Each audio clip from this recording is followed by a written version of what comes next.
The moment she said, "I can't," I knew something was wrong.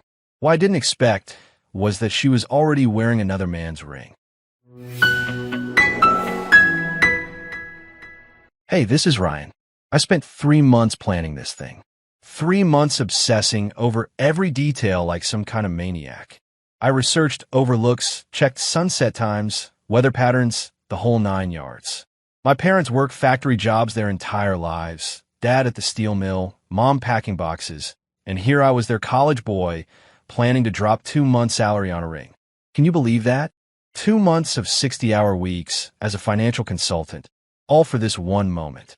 The ring was sitting in my jacket pocket, and I could feel it burning through the fabric. 14 months we'd been together, and I knew she was it. Mia was everything I never thought I could have. Beautiful, smart, came from the kind of family that had actual silverware instead of plastic forks. Her dad's a surgeon. Her mom does charity board stuff. And somehow, she'd chosen me. I kept thinking about our moments together. Those fancy dinners where I'd Google the menu beforehand so I wouldn't embarrass myself. Weekend getaways to her family's lake house. Meeting her parents twice, which seemed like a big deal. Her mom would smile that tight smile, and her dad would ask about my career trajectory like he was interviewing me. But they seemed to approve. I was stable, educated, going somewhere. The overlook was perfect. Golden hour lighting, city spread out below us. I practiced my speech 50 times. I was going to tell her how she made me want to be better, how I'd never imagined loving someone this much, how I wanted to spend my life making her happy. My hands were shaking when I started talking. Not just nervous, shaking, full-body tremors like I was having some kind of breakdown. I told her these 14 months had been the best of my life, and her face lit up with this smile that made my chest tight. I said how she made me want to work harder, dream bigger, be the man she deserved. She was crying before I even got the ring box out. Happy tears, I thought. That's what people do during proposals, right? They cry from joy. I dropped to one knee on the blanket I'd spread out, pulled out the little velvet box, and opened it. The diamond caught the light just like the jeweler said it would. But then her face changed. The smile disappeared, and the tears turned into something else entirely. Not joy panic. Pure, terrified panic. She stepped back like the ring was radioactive.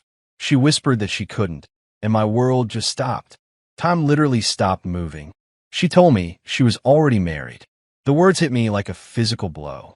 I stayed there on one knee, ring box open, trying to make sense of what she just said. Already married? How do you be already married? We talked about marriage, about kids, about buying a house together. I've been looking at listings online. 3-bedroom places with good school districts. I asked what she meant, how she could be already married. My voice sounded like someone else's voice, coming from very far away. She was sobbing now, mascara running down her cheeks. She begged me to let her explain, said it wasn't what I thought, that it was complicated. The ring box was still open in my hand. 2 months of my life sitting there, mocking me. All those 60-hour weeks, all that planning, all those dreams about our future, house hunting, talking about kids, working my ass off to provide for the family we were going to build together. Everything we talked about was built on a lie. I asked when, how long, who, but I couldn't process her answers through the roaring in my ears. The whole thing felt like a bad dream, like I was watching it happen to someone else. How could I have missed this? I'm supposed to be smart.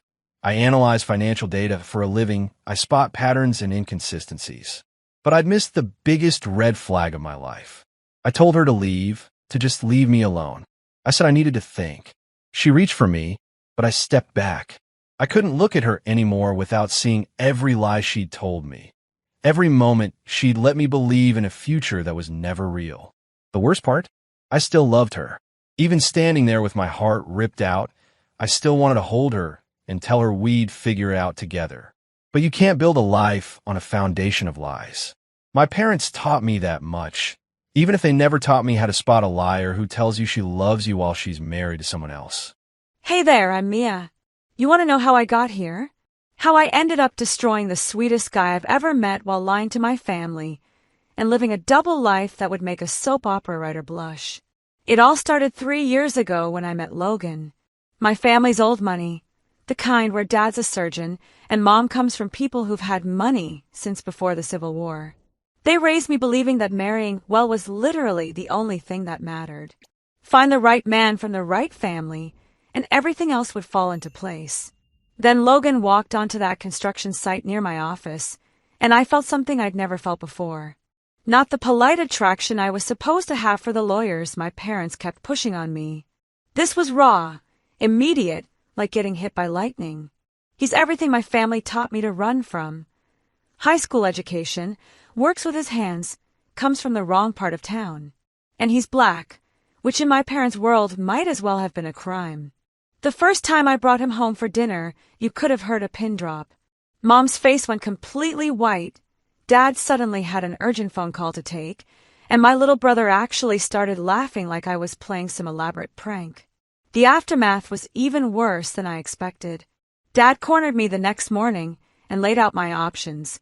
Clearly, choose Logan or choose my family.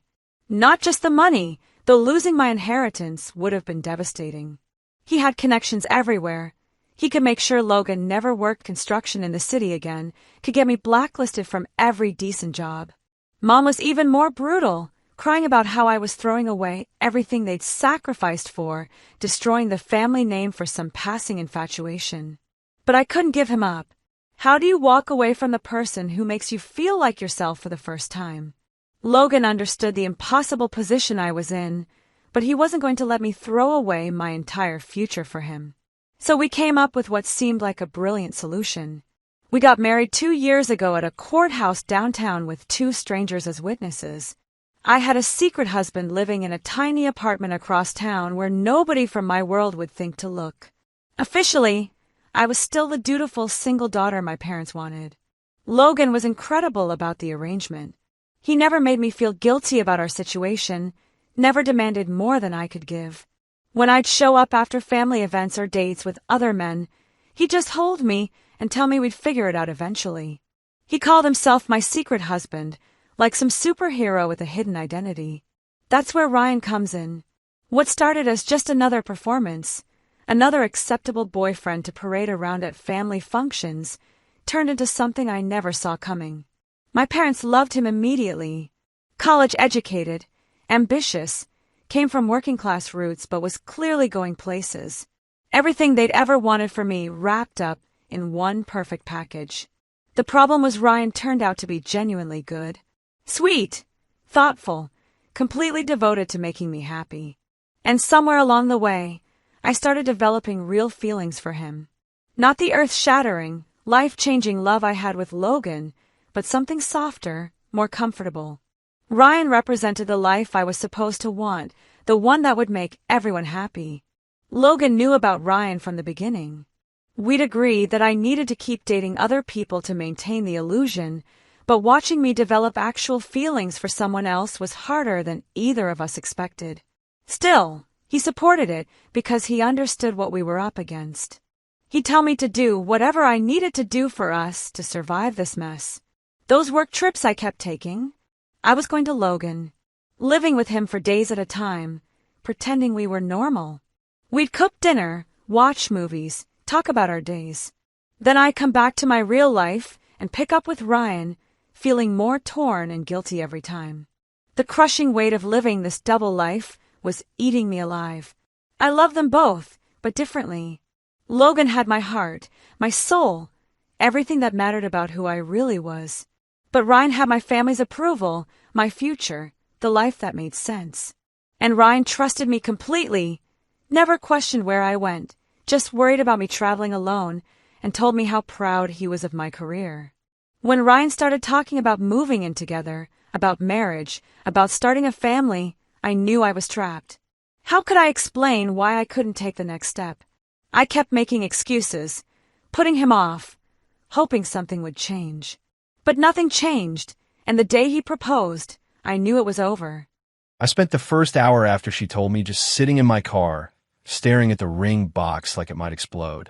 My brain kept trying to process what had just happened, replaying every red flag I'd missed over the past 14 months. How could I have been so fucking stupid? I'm supposed to be the guy who analyzes data for a living, who spots inconsistencies that other people miss. But apparently when it comes to my own life, I'm blind as a bat. The work trips that came up at the last minute. The way she'd get nervous whenever I suggested we move in together. How she'd change the subject every time I brought up meeting more of her family. The fact that in 14 months, I'd only met her parents twice, and both times felt like job interviews. I kept thinking about all the nights I'd stayed up planning our future, looking at houses online, calculating mortgage payments, researching school districts because we talked about wanting kids. I've been building this whole life in my head, while she was living a completely different one. The humiliation was almost worse than the heartbreak. But then my phone started ringing. Mia, calling over and over. I let it go to voicemail the first few times, but she kept calling. Finally, I answered, and she was crying so hard I could barely understand what she was saying. She begged me to meet her somewhere so she could explain, said there was so much more to the story. Against my better judgment, I agreed to meet her at this coffee shop downtown. I figured I owed it to myself to get the whole truth, even if it hurt. When I walked in, she looked like she hadn't slept in days. Her eyes were red and swollen. Her hair was a mess, and she was clutching a cup of coffee like it was keeping her upright. She started talking before I even sat down, and what came out was the most insane thing I'd ever heard. She told me about Logan, about her family's threats, about the secret marriage and the tiny apartment across town. But then she said something that made my blood run cold. She said we could make this work, that people could love multiple people authentically, that there was a way for all of us to be happy. I just stared at her. Was she seriously pitching me on polyamory right now? After lying to me for over a year, after letting me plan a future that was built on complete fiction, she wanted me to consider sharing her with her secret husband? But it got worse. She started explaining how it would work, how I'd be her public partner, the one she'd marry officially, the one her family would accept.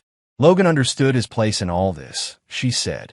He knew he couldn't give her the life she deserved, couldn't provide the social standing and family acceptance that I could.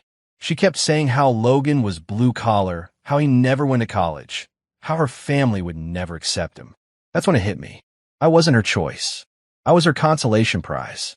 The acceptable option that would keep her family happy, while she got to keep the man she actually loved hidden away like some dirty secret. She was asking me to be the respectable face of her life while Logan got her heart. The class thing made it even worse. My parents worked in factories their whole lives, saved every penny to send me to college. I'd worked my ass off to build something better. And now she was essentially telling me that my education and career made me the safe choice, while her real love was someone who reminded her of where I came from. The irony was brutal. She kept crying, kept saying she loved us both, but differently, that Logan had her heart, but I had her future. She begged me to understand that she never meant for any of this to happen, that she'd fallen for me when she was only supposed to be pretending. But that made it worse. Even her feelings for me were accidental. I sat there listening to this woman I thought I knew proposed the most degrading arrangement I could imagine. Then my self-respect kicked in. I deserved to be someone's first choice, not their backup plan. I deserved someone who wanted to build a life with me, not someone who wanted to use me to make their real life possible.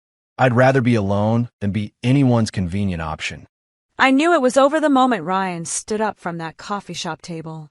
Not angry, not screaming, just calm and final in a way that scared me more than any explosion would have. He looked at me like I was a stranger, like the past 14 months had been erased. His voice was steady when he told me he couldn't be part of my arrangement, that he deserved better than being someone's backup plan. Then came the part that really broke me. He said he was walking away quietly, but if I tried to contact him or create any drama, he'd tell my family everything. Not as a threat, just as fact. The Ryan who used to hold me when I cried was gone, replaced by someone who could see right through my bullshit. I begged him to reconsider, told him we could figure it out, that I'd do anything to make it work. But he was already mentally gone. I sat there crying into my cold coffee for another hour, watching other couples plan their futures while mine disappeared. Going home to Logan that night was the hardest thing I'd ever done. How do you tell the man you love that you just lost your safety net? Logan took one look at my face and knew everything had gone wrong.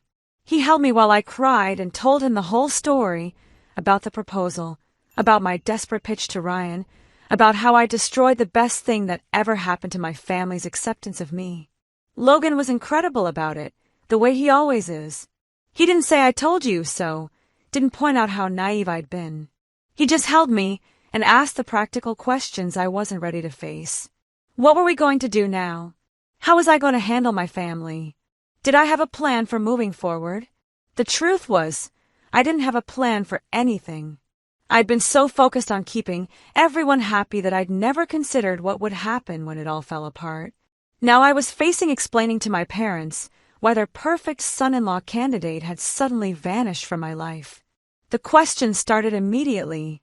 Dad called asking when Ryan was coming to dinner again. Mom wanted to know how things were going with us. Said she'd run into his mother at the grocery store, and they'd had such a lovely chat. Every conversation was like a knife twisting in my chest. I tried to come up with explanations that would satisfy them without revealing the truth. We were taking a break to focus on careers. He was considering a job offer in another city. We'd realized we wanted different things. But my parents aren't stupid, and they could sense something bigger was wrong. The vague excuses and my obvious distress made them suspicious. Logan watched me spiral and suggested maybe it was time to stop lying, to tell my family the truth about us and let the chips fall where they might. But I couldn't do it. The thought of seeing the disappointment in their eyes, of losing everything I'd worked so hard to maintain, was too much. But limbo turned out to be its own kind of hell. I started avoiding family gatherings because I couldn't handle their questions about Ryan. Work became my only refuge, the one place where nobody knew about my mess.